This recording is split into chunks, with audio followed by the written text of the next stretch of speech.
Dear friends, இன்றைக்கி நம்ம பார்க்க போகிற டாபிக் வெக்காபுலரி.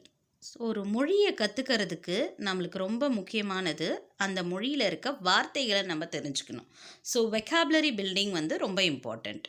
ஸோ இன்றைக்கி என்ரிச் யுவர் வெக்காபுலரியில் நம்ம என்ன பார்க்க போகிறோம் அப்படின்னு பார்த்தீங்கன்னா, நம்ம டே டு டே லைஃப்பில் யூஸ் பண்ணக்கூடிய ஒரு வார்த்தையை பற்றி நம்ம பார்க்க போகிறோம்.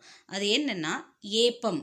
ஒரு விருந்துக்கு போகிறோம், நல்லா சாப்பிட்டுட்டு வந்துட்டு நம்மளுக்கு ஏப்பம் வரும் இல்லைங்களா? அந்த ஏப்பத்துக்கு என்ன இங்கிலீஷில் சொல்கிறது அப்படின்னு சொல்லிட்டு நம்ம நிறைய தடவை யோசிப்போம். அதுக்கு இங்கிலீஷில் பெல்ச் ஆர் பர்ப், இந்த ரெண்டு வார்த்தையிலுமே நம்ம பயன்படுத்தலாம். எக்ஸாம்பிள் சென்டென்ஸ் பார்க்கலாம். சே சாரி வென் யூ பெல்ச் அப்படின்னா, நம்ம ஏப்பம் விடும்போது பக்கத்தில் இருக்கவங்களுக்கு ஒரு மாதிரி இருக்கும் இல்லையா? அதுக்காக நம்ம என்ன சொல்லலாம்? சாரி சொல்லலாம். யூஸ்வலாக என்ன பண்ணுவோம், நம்ம ஸ்னீஸ் பண்ணும்போது, தும்பும் போது என்ன பண்ணுவோம்? சாரி அப்படின்னு சொல்லுவோம். ஸோ அந்த மாதிரி நீங்கள் ஏப்பம் விடும்போதும் என்ன பண்ணலாம்? சாரி அப்படின்ற வேர்டை யூஸ் பண்ணலாம். So say sorry when you belch. Thanks for வாட்சிங்.